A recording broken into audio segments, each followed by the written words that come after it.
1942. Across the Pacific, American and Japanese forces were moving toward a confrontation that would become one of the most important battles of the war. American carriers moved through the Pacific with their escort ships nearby. On the flight decks, crews prepared aircraft and equipment for operations at sea. Inside the carrier, communications officers handled coded messages and marked information on naval charts. Reports were recorded and passed through the command structure. Far across the Pacific, Japanese carrier groups moved through the ocean with warships protecting the formation. Aircraft and crews were prepared aboard the carriers. Aircraft began leaving the carrier deck one after another. Pilots climbed away from the ship as more aircraft moved forward for launch. On the Japanese carrier, deck crews worked around the aircraft as preparations continued. Pilots entered their cockpits while the ship maintained its course across the Pacific. The aircraft continued across the Pacific in formation. Beneath them, the open ocean stretched in every direction as the pilots maintained their course. Midway Atoll gradually appeared ahead, with its narrow islands and airfields surrounded by the Pacific. The Japanese aircraft formation continued toward the island. Japanese aircraft attacked the facilities on Midway, striking the airfield and nearby military positions. Smoke and debris spread across the island as the bombardment continued. Far below, Japanese warships came into view across the Pacific. The American aircraft circled above the formation while the ships continued moving through the open water.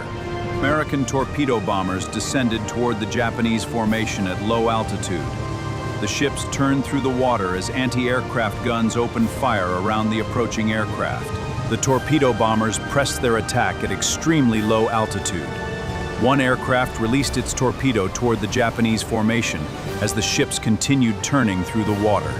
A torpedo exploded beside the carrier, throwing a column of water against its hull. The ship rocked sharply as crew members moved across the flight deck. Smoke spread across the carrier as the ship continued moving through the water. Deck crews cleared equipment while nearby warships adjusted their positions around it. American dive bombers appeared above the Japanese fleet and began steep dives toward the carriers.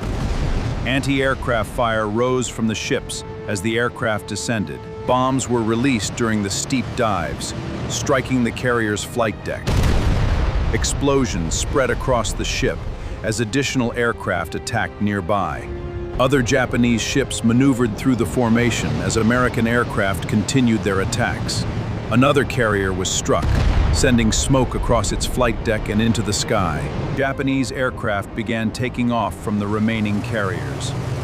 The pilots climbed above the fleet, while crews continued working around the damaged ships below. Japanese aircraft crossed the Pacific in formation. Far ahead, American ships appeared on the horizon as the pilots continued their approach. Japanese ships turned away from the battle area and moved across the Pacific.